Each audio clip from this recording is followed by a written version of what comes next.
3 stocks to buy next month in August 2018. That's what we're talking about today, guys. But before we start, can I ask you for a quick favor? Please support the channel by hitting the like button so that I can bring out more videos to you guys on a daily basis. I'll wait. You're not gonna do it.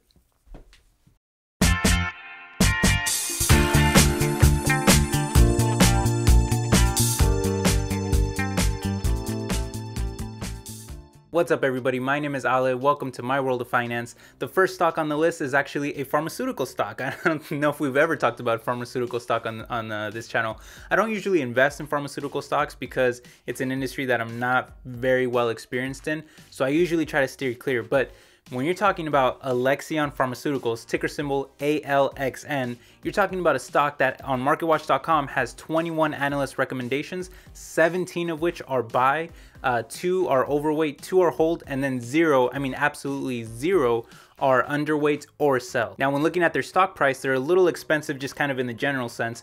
They're trading at about $130 per share at the time of this recording, and year to date they are up 10%, but when looking at recent years, they're actually down about 35% in the last 3 years. Now, their PE ratio is a bit high, making them a little pricey, but when looking at Nasdaq.com, you can see that their PE ratio is expected to go down in the coming years.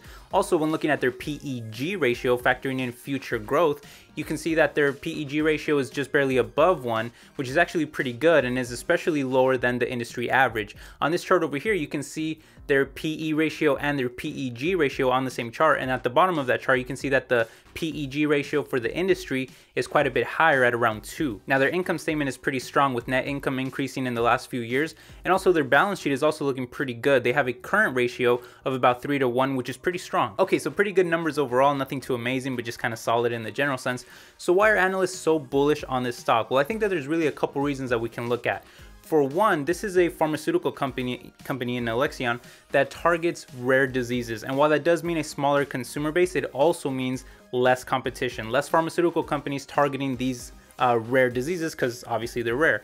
And because of that, it also means more heavily reliant customers as well. Now, they also own Solaris, which is a medication for rare blood disorders. And I was reading one report that listed Solaris as the #1 most expensive drug in the entire world on a yearly basis. And so that's a steady and reliable source of recurring income for Alexion. On top of that, they also have 2 very well performing products in Strensiq and Kanuma, both of which have increased in sales in 2017 by 62% and almost 100% respectively. So with a strong balance sheet, an improving income statement, strong products in a reliable market without a lot of competition, I think Alexion is a good stock to look into if you're looking for a strong pharmaceutical stock. All right, stock number 2 is a little bit more on the risky side.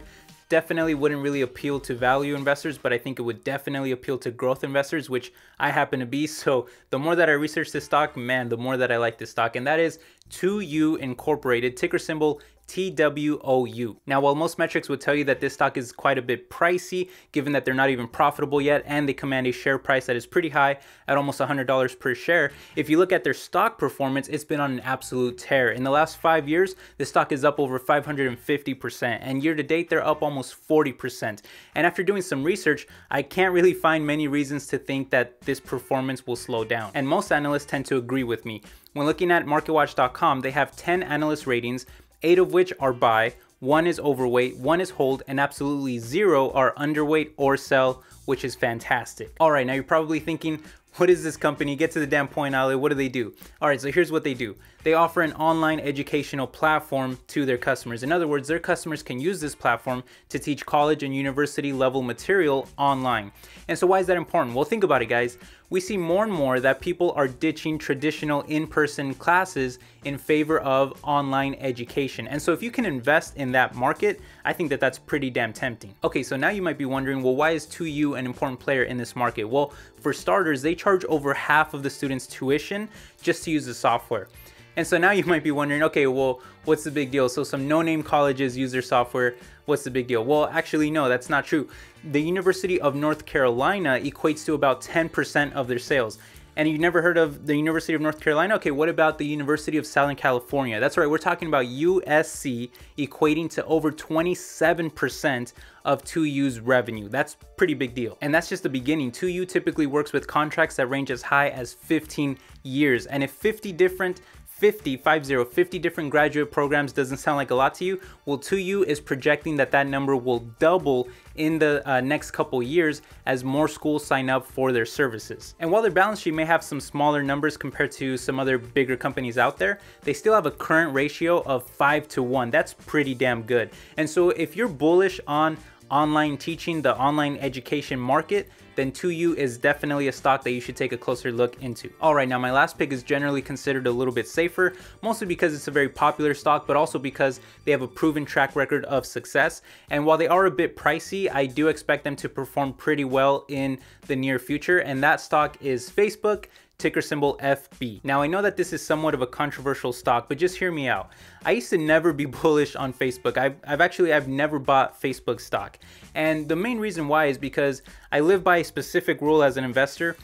Most of the time, sometimes I do break that rule, but most of the time I try to not invest in a stock that has a product that I don't like or that I don't understand. And you know, recently I actually canceled my Facebook account. I deleted my Facebook account just because every time that I logged on, everybody was screaming at each other over political stuff, over other, like other issues. And not because I feel one way or another on any kind of politics or any kind of like social issues or anything like that, but just because I don't really like to fill my life with so much negativity. And so a while after deleting my Facebook account, I asked some of my friends, you know, how do you feel about Facebook? Do you still use it? And a lot of them gave me kind of similar answers. They all kind of said that it was getting a little boring. It was definitely overcrowded. It was turning into kind of a jumbled mess. So they weren't really into it and they kind of stopped using it as much. And so for those reasons, I have never really been bullish on Facebook stock. But Facebook actually owns another, I don't know what to call it, another social media platform that I am extremely bullish on, and that's Instagram. And I think Instagram still has, for everything that they've done, I think that they still have a ton of growth potential still left out there. And so we're gonna talk about that in just a second. But before we do that, let's just run through a couple of things really quick. Now their share price is up over $200 per share. And we're looking at their stock performance in the last 5 years. They've had just amazing performance, a very well-defined upward trend, up almost 700%. That's absolutely outstanding.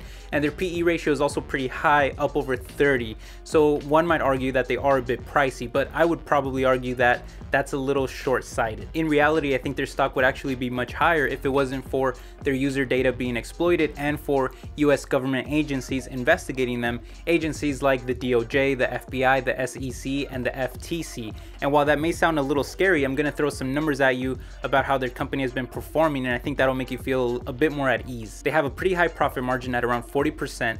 They've beaten earning estimates by 10, sometimes over 20% in all of their recent quarters, and they have one of the strongest income statements and balance sheets around. Looking at their income statement for the last 4 years, you can see that their net income has not only been increasing every single year, but it's been increasing by large amounts. You're talking about jumping from around $3 billion to over 10 billion to over 15 billion. And on top of that, they have an absolute beast of a balance sheet. You're talking about a current ratio that is extremely high at around 12-to-1. And even if you look at their asset to liability ratio, still very high at around 8-to-1. That's insane. And so this means that they can not only survive some hardships, but they are well positioned to make some really solid investments, and they can also make some acquisitions as well if they choose to. Okay, now I said we would talk about Instagram, right? Well, you're talking about a platform that hosts over 1 billion visitors. Also, when looking at stories, you're talking about a feature that hosts over 400 million daily visitors as well. And so that left analysts shocked that a feature trying to copy Snapchat in stories has more than doubled Snapchat's numbers in just 2 years. Now, don't ask me about Instagram TV because it's just too new for me to have a real opinion on it. But when looking at advertising just kind of in general on Instagram, they've been very successful in turning advertising into something that looks like original content just kind of being posted on Instagram from users. And so it has led to very successful ad engagement rates, which leads to higher advertising prices, which leads to more advertising revenue for Facebook. And don't forget that Facebook and Google really dominate online advertising in the United States as sort of a duopoly, but Facebook only owns about 21% of that market share, so there's plenty of market share out there that they can still grab up as well. And so all of these reasons have led to Facebook having some really strong analyst recommendations. When looking at MarketWatch.com, there's 47 analyst recommendations, only 2 of them are sell, and a massive 40 are buy for Facebook. Okay, so those are my 3 picks for next month. How do you guys feel about them? Do any of you own any of them? Do you think that there's better stocks out there? I'd love to hear all about it. So make sure you leave a comment down below. Don't forget to support the channel, hit the like button, make sure you're subscribed, and I'll catch you guys later. Have a wonderful, beautiful day, and take care. Bye.